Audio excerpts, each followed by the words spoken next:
Nacházíme se v Závadě, v místní části obce Petrovice u Karviné, kde 13. dubna 1945 havarovala sovětská stíhačka.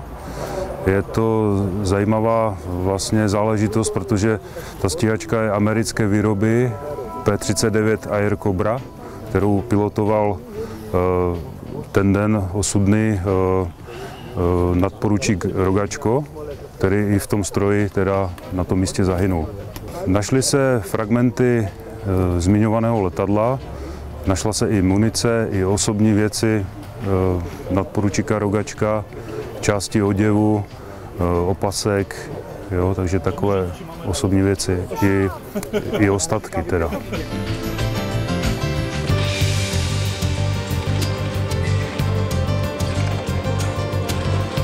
O místu havárie se vědělo z povalečných zpráv, že tady mělo havarovat letadlo, a přičemž měl zahynout pilot. Typ letadla se určil, až jsme to místo dohledali, podle úlomků, které s naší pomocí detektorů kovu. Z toho jsme určili typ stroje, jedná se o Bell P-39Q-25 Air Cobra. Je to stroj, který byl vyráběný v Americe a v rámci dodávek o půjčce o pronájmu vlastně putovali různými cesty do Sovětského svazu. Tento stroj byl vyroben v Buffalu někdy v březnu nebo v dubnu 1944 a posléze byl dopraven severní trasou, takzvaným Alsib, do Sovětského svazu, kde jim byla vyzbrojena 268. stíhací pluk PVO.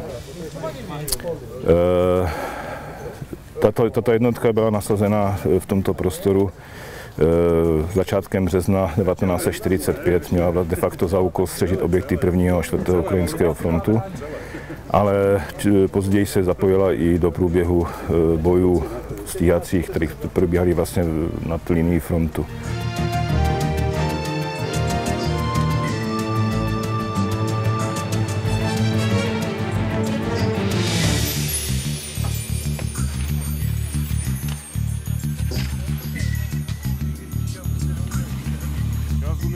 Tady je vidět zips.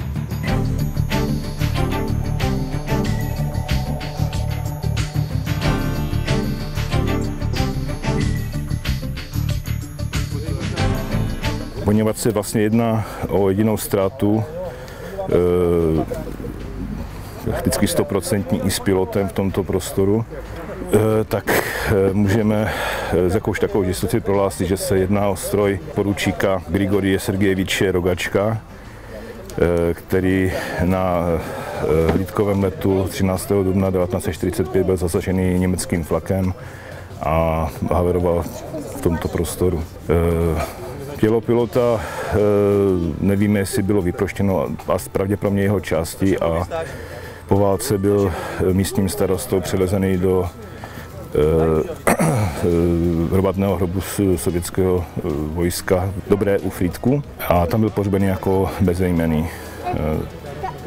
Samotný pilot byl ročník 1918, narodil se ve vesnici Grodovka na Ukrajině.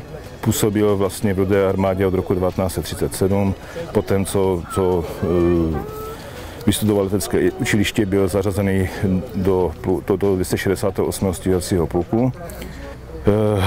Během své kariéry provedl asi 10 vzdušných soubojů. Ten samý den, toho 13. dubna 1945, se mu podařilo sestřelit Fokkeu 190 a při druhém letu byl sestřelen tím flakem a zavaroval zde.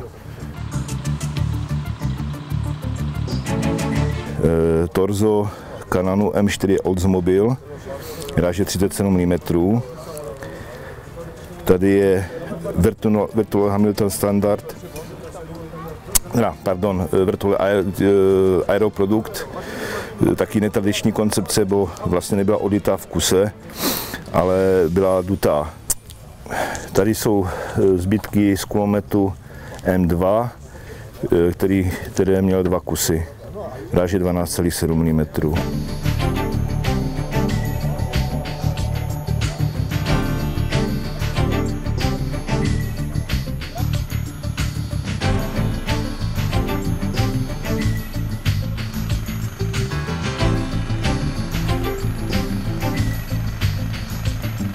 tady pátrání neskončilo u vás, tady v Petrovicích. Tady se snažíme dohledat ještě další havárie, kromě teda československého šturmovíku, známý případ, tak ještě by to mělo být další letadla.